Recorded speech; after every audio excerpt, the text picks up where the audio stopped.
po ang pinakahuling sermon for this sermon series this month of January, Isaiah and idolatry. Next Sunday we will be having a visiting preacher from England, the Grace Baptist Mission Coordinator, si Brother Paul Baring, na kung saan ay ngayon po'y nangangaral sa iglesia ni Pastor Aris Liboro, at next Sunday ay dadalhin naman ni Brother Ruben sa ating kalagitnaan.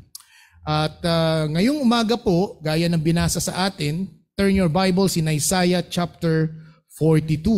Bilang pagbabalik tanaw, aking pong sinimulan ang series ng mensaheng ito sa pagbibigay ng sharp contrast, paghahambing patungkol sa tunay na Diyos at sa huwad na Diyos. And then the following second Sunday, it's about Isaiah 46 verse 10, na ang itinakda ng Diyos ay hindi magmamaliw, tiyak na magaganap. Ito po'y pagpapakita, what God had decreed, it will prevail, and what God had decreed is always right. It will stand. Kahit po sa perspektibo ng tao, sa paningin ng tao, ay tila baga parang pangit, mali. Subalit sa karunungan ng Diyos, sa mga taong nagmamahal sa Diyos at nagtitiwala sa Diyos, ito pa rin ang mananaig, ang kabutihan ng Diyos. And last Sunday, nakita po natin that there is no other God besides Him. He is the first and the last. At ngayong umaga, ang mensaheng ating pag-aaralan ay nais ko pong hanguin dito po sa verse 8. But bago po natin talakayin ang buong verse, himay-himayin ang verse 8, nais ko pong tingnan natin ang konteksto. Ang chapter 42 po, na kung saan dito nakabilang ang ating talatang pag-aaralan, ay kinikilala po na isa sa apat na tinatawag na Isaiah servant songs. Meron pong apat na servant songs ito. Ito nga po yung una, Isaiah 42. Ang ikalawa ay Isaiah 45, Isaiah 50, at ang ikahuli ay Isaiah 53. These are the four servant songs na kung saan the songs speaks about the servant, which is no other than the Lord Jesus Christ. At kung ating po titingnan dito po sa kabanatang 42, sa verse 1 to verse 3, makikita natin dito in your headings, the Lord's chosen servant. Siya po ang lingkod na kung saan ay kanyang itinalaga, sabi dito sa verse 1 I have put my spirit upon him, he will bring forth justice to all nations. There is the description of this servant, verses 1 to 3. And then in verse 4 to verse 5 o verse 7, pinakita po dito yung pong kanyang commissioning. Kinukomisyon siya ng Diyos Ama upang tupdin at gawin ang bagay na kanyang tungkulin.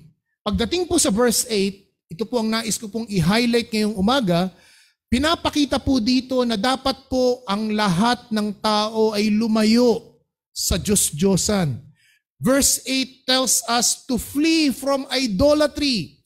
God alone deserves our worship. That we should flee from any form of idolatry. Whether ito po ay physical idolatry, spiritual idolatry, o yung pong mga kasalanan na siya pong naghahari sa ating buhay na minsan ito na po ang ating sinusunod. All forms of idolatry. And then, binanggit po dito yung pong palasak na kasalanan during the Old Testament. I gave no praise to carved idols. These are wooden idols, pictures, frames na ginagamit po na niluluhuran, iniilawan, binevenerate ng Babylonia during their time.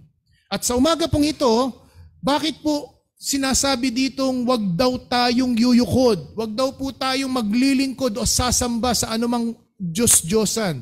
May tatlong timeless truth. There are three important timeless truth about God in verse 8 that we ought to learn and to understand. First, you ought to know God's name. Secondly, God's glory. And thirdly, God's praise. Ito po ang tatlong simpleng katotohanan that is what we call timeless truth. Ibig po sabihin, hindi po ito katotohanan sa panahon lamang ng kultura at panahon ng Babylonia. It transcends time. It transcends culture.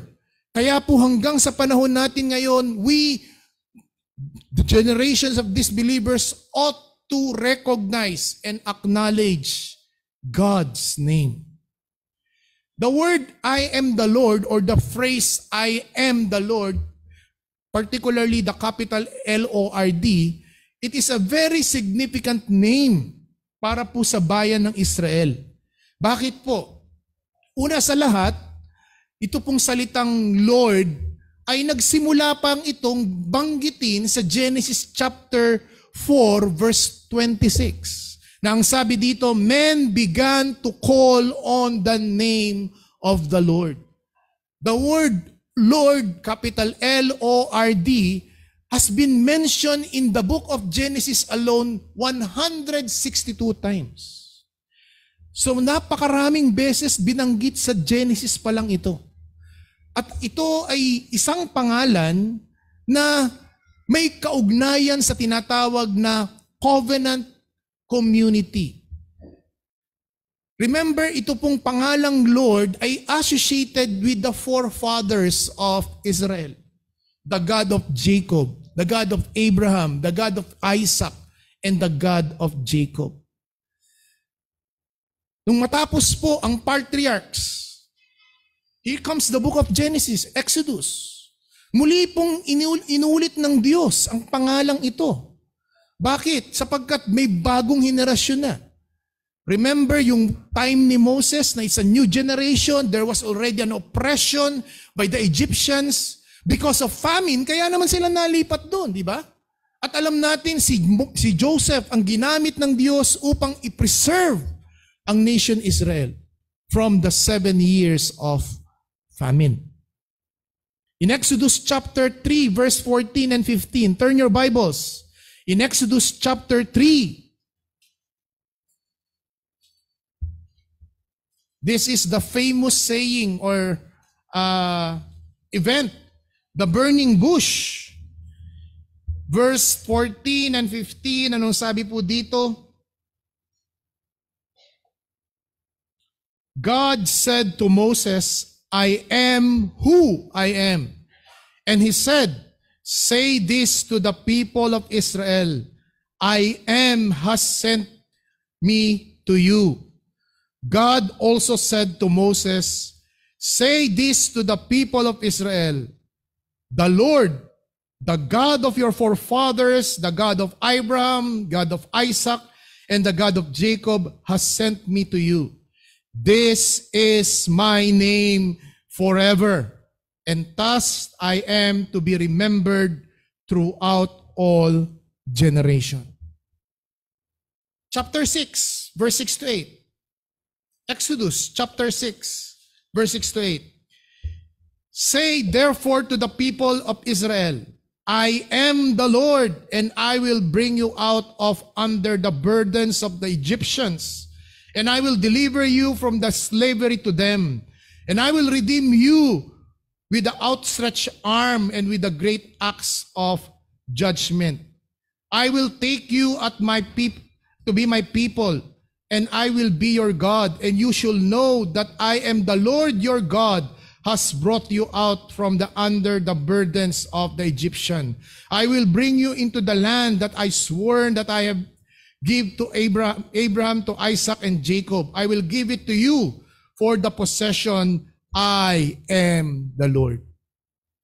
So makikita po natin itong pangako ng isang covenant God. Siya po yung nangako. Siya yung mataas. Nangako po siya sa isang vassal. Doon po sa isang slave servant. Nangako po siya. At yung pangako niyang ito ay wala hong kinalaman kung ano ang magiging performance nung mababang vassal na kanyang pinangakuan. Of course, dinidil ng Panginoon ito, may pagtutuwid siya. Kaya nga po, nais ko ipakita at paintindi sa inyo, ito pong henerasyon ng Israelites na undergo for the 70 years of captivity, this is a new generation. This is a new kind of people. And yet makikita po natin kung paano dineliver ng Diyos ang kanilang ninuno from the Egyptians. He is now that they will be again captive by a different nation, Babylon, and yet the same God is giving the promise. Iisang Diyos ang nangangako. Ibang tao, ibang henerasyon, ibang panahon, isang lahi, ibang panahon lang, subalit iisang Diyos ang nangako. Pahihintulutan ko na dumaan kayo sa captivity. Uusigin kayo, lulupigin kayo, pahihirapan kayo, subalit ibabalik ko kayo sa lupang pangako. All of this has been an orchestration from God. And that is that example of what we say decree ng Diyos. Patungkol dito sa pangalang I am ng Diyos na kanyang ginamit, the word I am, it refers to Yahweh, the God. But it is also a personal tone. Diba? Pag sinabing I am, it is a first person na kausap mo. Hindi ibang tao, hindi second person, hindi third person, kung hindi nasa first person. Pinapakita po dito a personal and a nearness of God to His people. Unlike po the Diyos-Diyosan na hindi na nga gumagalaw, hindi pa nakakakita, hindi pa nakakarinig, hindi ho maaaring i-associate the concept of personal and nearness of God. And that is one great difference. Aside from the difference na yung totoong Diyos, He can decree end from the beginning, while false God cannot do that. But here we see the name of God, I am. This is my name forever. It connotes the nearness of God and His concern for man. Kaya ito pong pangalang itong I am na ito, throughout the pages of the unfolding of biblical progression, ay makikita po natin na hindi nagbago ang pangalan. Hindi po nagbago ang katangian ng Diyos. It is a redemptive and testamentary revelation of God to His people. Kahit bago na yung henerasyon, nagpapakilala pa rin siya, ako pa rin yung Diyos ng inyong ninuno. Ako pa rin ang Diyos na nangako, dadalhin ko kayo, aakayin ko kayo. The implication of the name I am is the fulfillment of the final testament of peace. When God, who has been present from the first and even to the last. Kaya isa sa mga pangalan ding binanggit niya, di ba? I am the first and I am the last. Yung tinalakay natin last Sunday. Pinapakita dong walang in-between sa akin. Walang namamagitan sa akin. And what is also significant about the name I am in the Old Testament, pagdating mo sa Bagong Tipan, the word Lord is in Greek vocabulary. The word Lord in Greek, which is kurios, is ginamit po na title ng Panginoong Jesucristo, but the term or the name I am in the Old Testament ay inangkin din ni Jesus. Yun po yung kagilagilalas dito. Yun po yung, kumbaga parang nakakahulog bangko. Mahuhulog ka sa bangko sapagkat kilala nila si Jesus na anak ng isang karpintero. Kilala nila si Jesus na lumaki sa Nazareth. And yet, when He opened up His ministry at the age of 30, He began preaching, repent, for the kingdom of God is at hand. And what is more remarkable in the Gospel of John, the term I am, inassociate niya sa kanyang sarili. Not only once, not only twice, not only thrice, but 7 times. Imagine niyo yun, 7 beses niyang inangkin ang titulong pangalan ng Diyos na I am. Kaya kung babasahin niyo ang Gospel of John, no, kung you have that time, pag kayo nagkaroon ng Bible reading o dumaan kayo sa Gospel of John, hindi niyo dapat ma-miss yung I am saying ni Jesus Christ na 7 times na naulit sa Gospel of John. To recall it, sinabi niya ritong, I am the light of the world. I am the living water. I am the bread from heaven. I am the gate. I am the good shepherd. I am the way, the truth, and the life. I am the vine. I am the resurrection and the life. Nakita niyo po yung punto rito, yung I am na sinasabi ni Propeta Isaiah dito sa Old Testament, pagdating sa bagong tipan, now Jesus turned into Him. Pero ano po ba ibig sabihin nito? Modalistic lang po ba? Dati si Jesus Christ, Old Testament, siya yung ama. Ngayon pagdating sa bagong tipan, siya yung anak. Yun po yung paliwanag ng ibang kulto eh. Hindi po. Kung titingnan po natin, God the Father is distinct with Jesus Christ.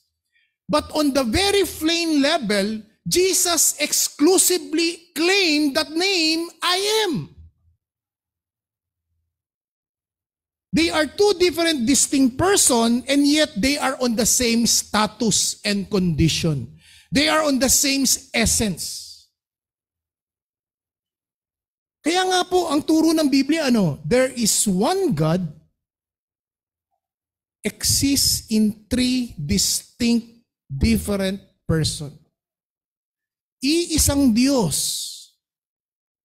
ngunit may 3 magkakaibang persona. Ang Diyos Ama, ang Panginoong Jesucristo, and then later on, ang banal na Espiritu. Hindi po ito nagpapalit-palit na parang change of mode or state. From water, pagka tumigas, naging solid, naging yelo. Pag pinakuluan mo yung yelo, magiging water, and then later on, magiging vapor, magiging gas. That is oneness. That is modalism. Here we find there is a distinct personality of the Father and the Son. Turn your Bibles in these following verses. Romans chapter 5. Romans 5:1. Romans 5:1, anong sabi dito? Therefore, since we have been justified by faith, we have peace with God through our Lord Jesus Christ. The peace with God through the Lord Jesus Christ. Verse 15, chapter 15, verse 6. Romans 15, verse 6. Romans 15 verse 6, ano sabi po dito? And that together you may be with one voice, glorifying God and the Father of our Lord Jesus Christ. You see that the conjunction end, it separates one thought to another. God and the Father of the Lord Jesus Christ. Sino ang ama ni Jesucristo? Yung Diyos. Sa talatang verse 6. 1 Corinthians chapter 1 verse 3. 1 Corinthians chapter 1 verse 3. Ano pong sabi? Grace to you and peace from God our Father and the Lord Jesus Christ. You see the idea? Inihiwalay ang Diyos kay Jesucristo. They are 2 different distinct persons. And finally, 2 Corinthians chapter 1, verses 2 to 3. 2 Corinthians chapter 1, verse 2 to 3. Grace to you and peace from God our Father and the Lord Jesus Christ. Blessed be the God and Father of the Lord Jesus Christ, the Father of mercies and the God of all comfort. So bilang maliwanag pong aplikasyon nito, si Jesus na second person of the Godhead in the Old Testament, when He made the incarnation sa New Testament, ginamit niya ang pangalan ng Diyos.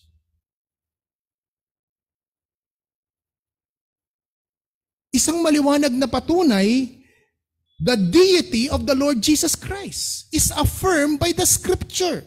Pinatototohanan ng salita ng Diyos, ng Biblia, ang pagka-Diyos ni Jesus. Hindi ho nagkamali si Juan sa kanyang gospel, John 1:1, in the beginning was the Word, and the Word was with God, and the Word was God. Napilit na sinasabing hindi. Iba yan. Pilit na itinatanggi, subalit gaya ng binigay kong ilang example sa inyong mga talata, napakaraming mga ebidensya na magtuturo at hindi maaaring i-deny, and we came to a logical conclusion that Jesus is not a created being. He is not a creature, just like the Jehovah's Witnesses and the Iglesia ni Cristo teaches, but He is a distinct person.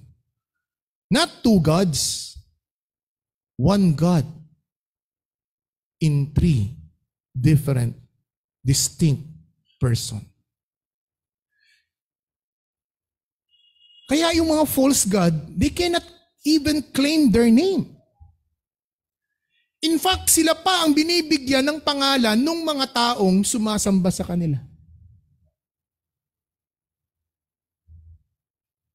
Second lesson, not only affirm the deity of Christ in having the name, but secondly, we must appreciate the supreme sacrifice of the Son of God. I-appreciate mo, pasalamatan mo ang voluntaryong pagsunod ng Panginoong Jesucristo sa plano ng Ama, sa plano ng kaligtasan. It was planned before the foundation of the world. There's already an eternal covenant, the covenant of redemption, an agreement between God the Father and God the Son. And the doctrine of incarnation is the humiliation stage of Christ. Ito yung pagpapakababa ni Kristo. Nagpakababa in a sense na talagang naging tao. Niyurakan, inalipusta, hanggang saan binugbog, sinaktan. Tumanggap ng napakaraming latay, 39 lashes sa katawan. But the second person of the Godhead voluntarily makes sacrifice for the atoning sins of God's people, which is now the church. Ang kalipunan ng mga mananampalataya. And mind you, babalik ang Panginoon Jesucristo in the same manner na umakyat siya in the first century. As God-man. As God-man. Kaya ito ang hamon sa mga bawat makasalanan na patuloy na skeptic. Hindi kumikilala sa pagka-Diyos ni Kristo na siya ang tagapagligtas. I invite you, every sinner, you examine yourself within the pages of the Scripture, that the internal evidence of Scripture, and see it for yourself, that you may be convinced. Make a research with all the available tools right now and information. God's name, I am, na inangkin ni Jesucristo sa bagong tipan. Secondly, God's glory. Ano sabi niya uli? As we go back in Isaiah 42 verse 8. I am the Lord, that is my name, my glory I give to no other. The glory of God is a magnificent biblical theme in Scripture. The glory of God addresses every biblical section in the period of the Scripture. The glory of God is evident in creation. Genesis 1 and 2. Psalms 19, verse 1 and 2. The heaven declares the glory of God. Pero hindi lamang doon nahayag ang kaluwalhatian ng Diyos sa paglalang. Maging sa paglikha niya ng pinaka-crowning glory ng Panginoon. Ano? Yung topic natin sa retreat. Man created in the image and likeness of God. Psalms 8, 3-5. Na ang tao, ikaw, na nilikha ng Diyos sa kanyang wangis, ang korona ng kanyang kaluwalhatian. Kumbaga parang ito yung aking exhibit A, ito yung aking cream of the crop. Mamamangha ka sa mga galaxy, sa mga planets, sa vast ng heavenly bodies. Pero sinabi ng Diyos, hindi yan ang aking cream of the crop. Hindi yan ang aking number 1 creation. Mamamangha ka sa mga maraming creatures in the depth of a sea na hanggang ngayon ay marami pang hindi natutuklasang species ng creatures, sea creatures. Pero sabi ng Panginoon, huwag yan ang kamamanghaan mo. Ang kamanghaan mo ay ang tao. Sapagkat ang tao lamang ang nilikha ko ayon sa aking wangis at larawan. Sila ang may kakayahang makapag-communicate sa akin. Sila ang may kapangyarihan at kakayahang tumawag sa akin. Sila ang creature na binigyan ko ng pahintulot na lumapit sa akin, magkaroon ng personal na ugnayan sa akin.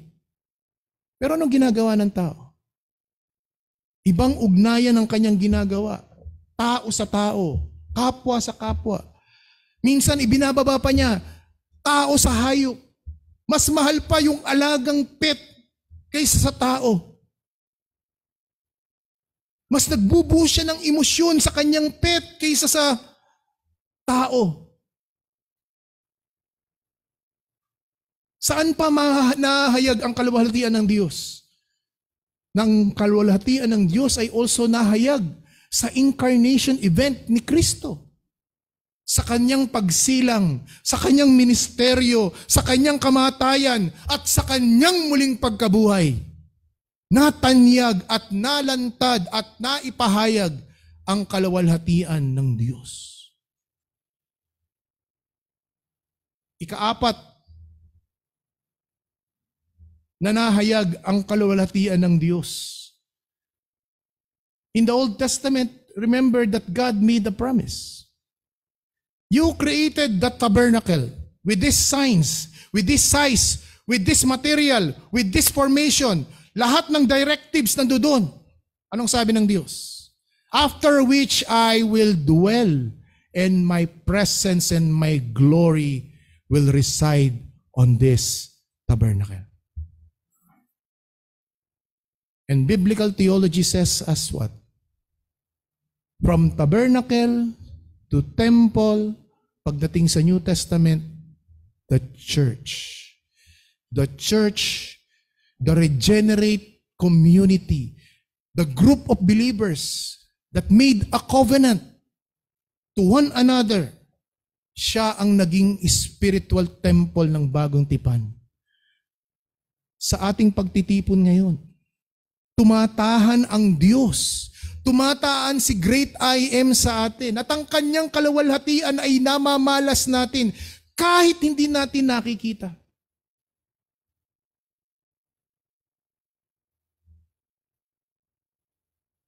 Hindi mo ba napapansin yun?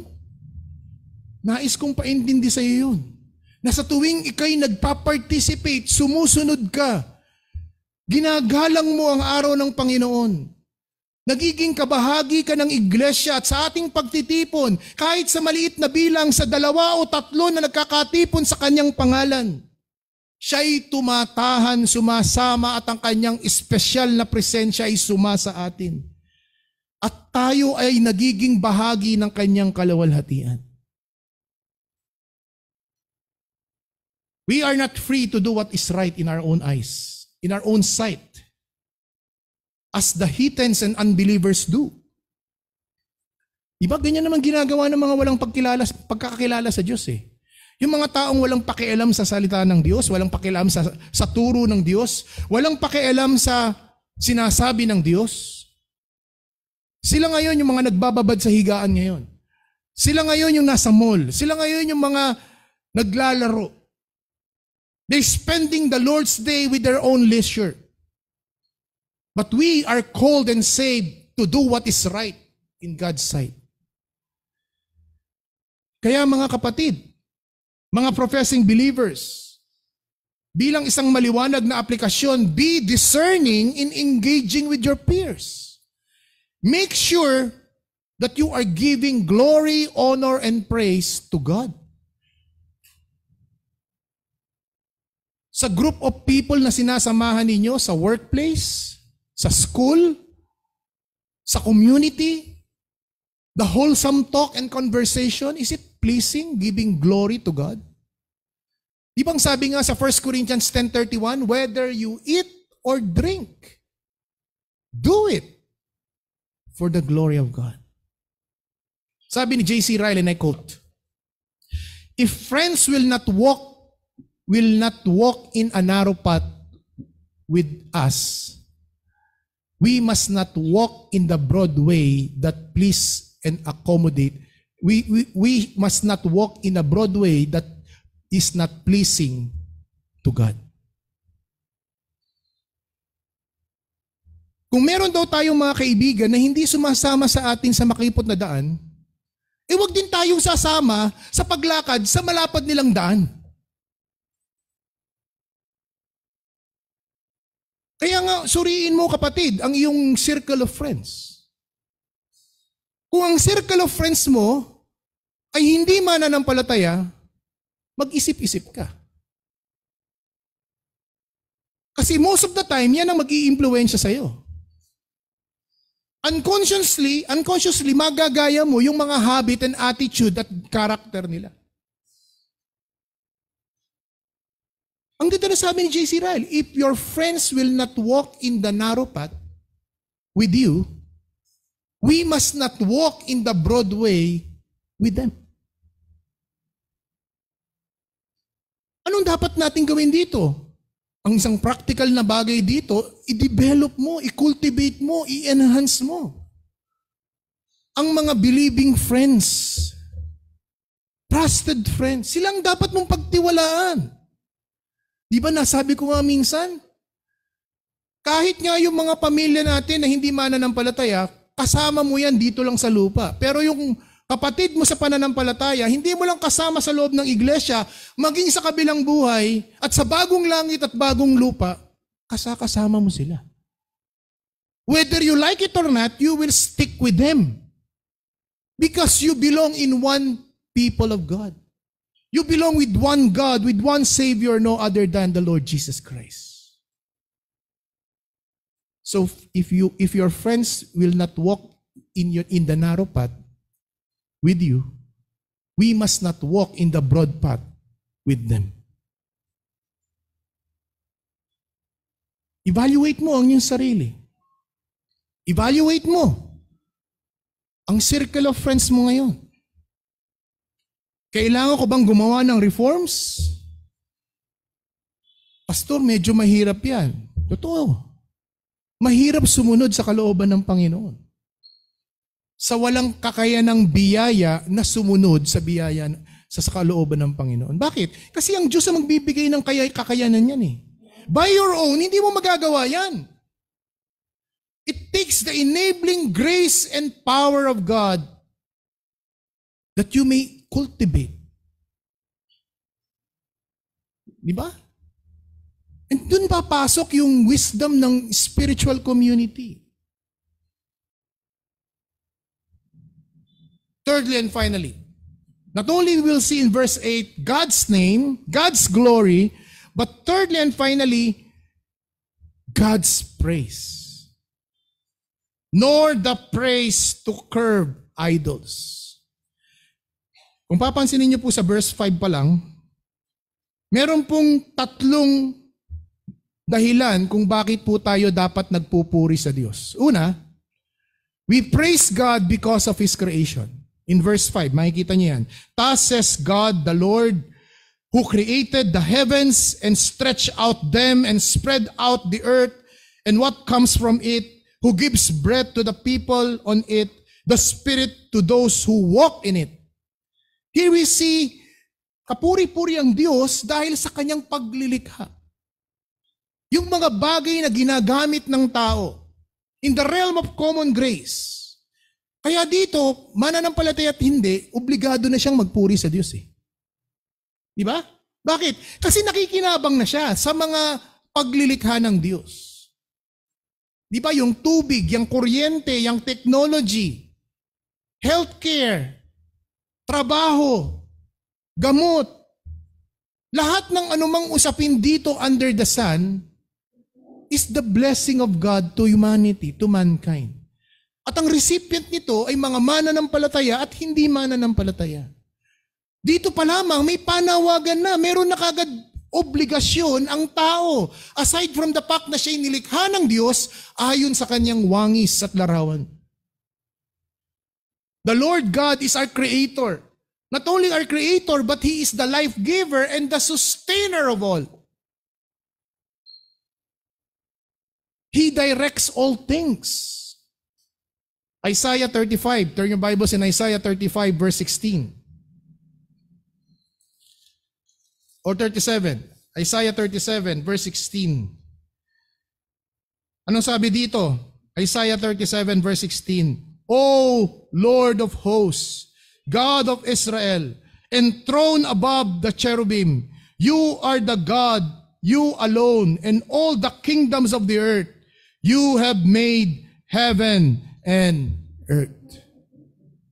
A declaration na ang lahat ng papuri, lahat ng karangalan ay dapat sa Kanya.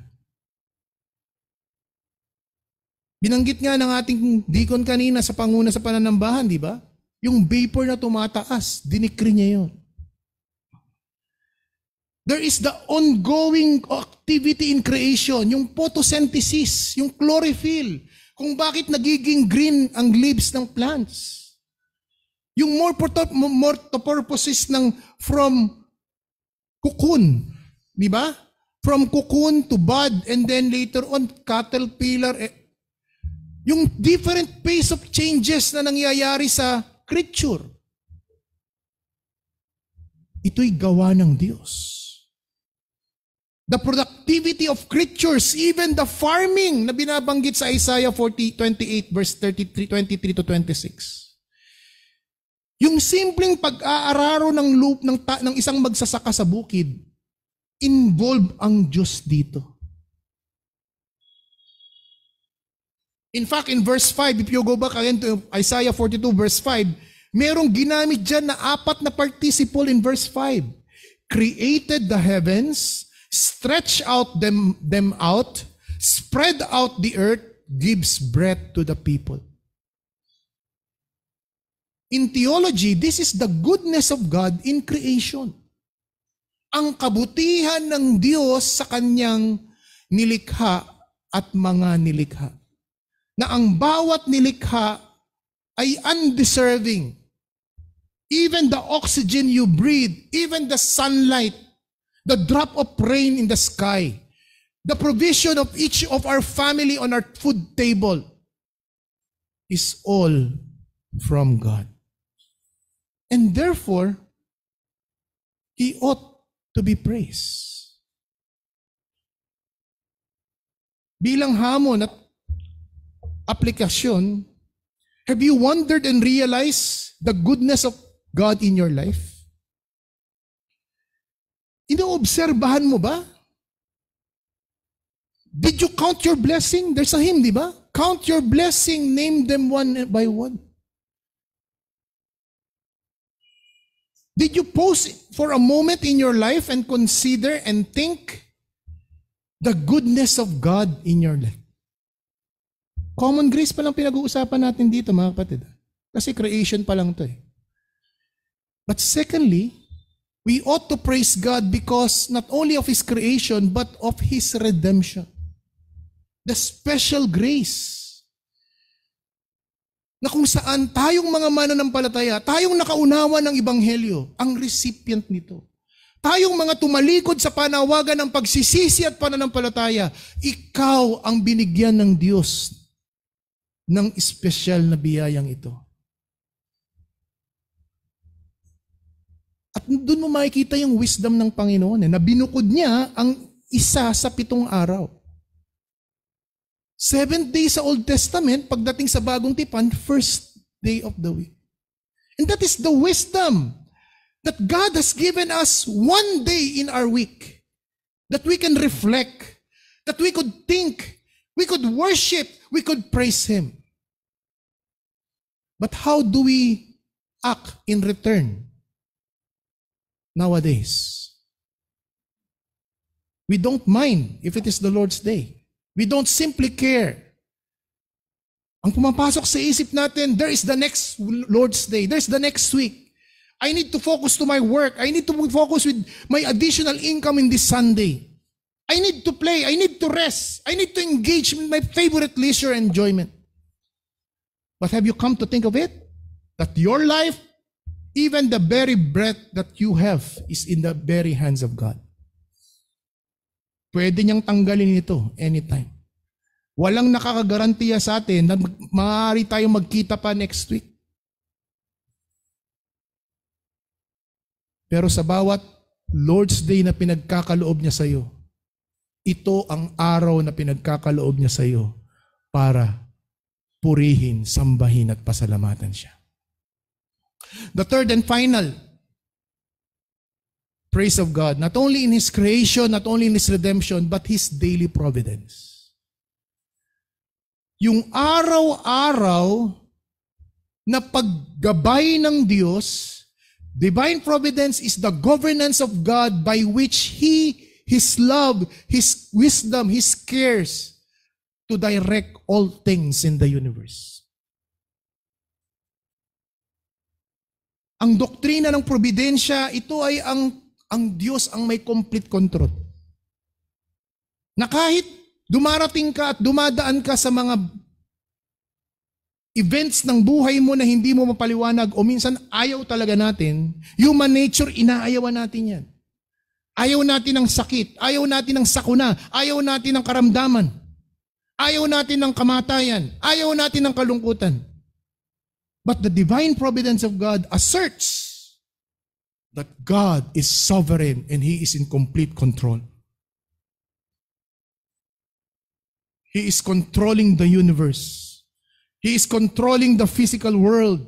He is controlling the affairs of the nation. He is controlling human destiny, even the success and failure of man.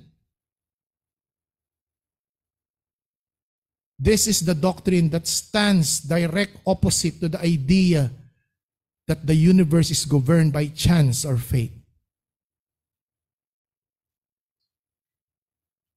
That through divine providence, God accomplished His will according to His wisdom. Walang makakapigil nito. Walang makakasupil nito. Walang makakapaniubra nito. Kaya bilang hamon sa mga mananampalataya, knowing that God is sovereign, we could rest our head, for He is our source of comfort and assurance.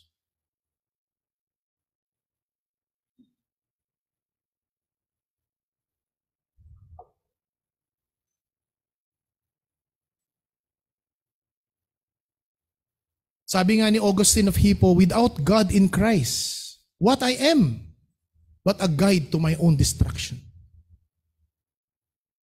Kung hindi dahil kay Kristo, hindi dahil sa espesyal na biyaya ng Diyos, sino ako kung hindi ang aking buhay ay patungo sa tiyak na kapahamakan? Tanging ang meritong ginawa lamang ni Kristo ang tanging solidong pundasyon at garantiya at pag-asa na ako'y mabubuhay muli mula sa mga patay at makakasama si Kristo magpakailanman. Kaya tayo mga mananampalataya, we ought to stand firm and be prepared dito sa mga exclusive claim ni Jesus na siya ang I am. Siya'y totoo, the one and only true God. Because Jesus is the only Savior and He is the only one qualified to save. That's why. He is the only person who is qualified to save. He is the only sinless one who is both God and man. He is the only one who walks in the valley of shadow of death and came out victoriously because of His resurrection as Lord and King. May kilala ba kayong Kristiyano dumaan sa lilim ng yungib ng kamatayan tapos nakalampas? Wala, di ba? Lahat tayong mga mananampalataya, dadaan tayo sa lingib ng kamatayan. Meaning to say, lahat tayong mga mananampalataya kay Kristo mamamatay. Pero yung Kristo na ating sinampalatayanan, dumaan din siya sa lilib ng libis ng kamatayan. Pero pagdating sa dulo, siya'y nabuhay na muli matapos ng 3 araw. At kanyang pinangakuan na sa aking pagbabalik, sa aking consummation, I will take them risen and have the rewards. Sa mga unbelievers, babala.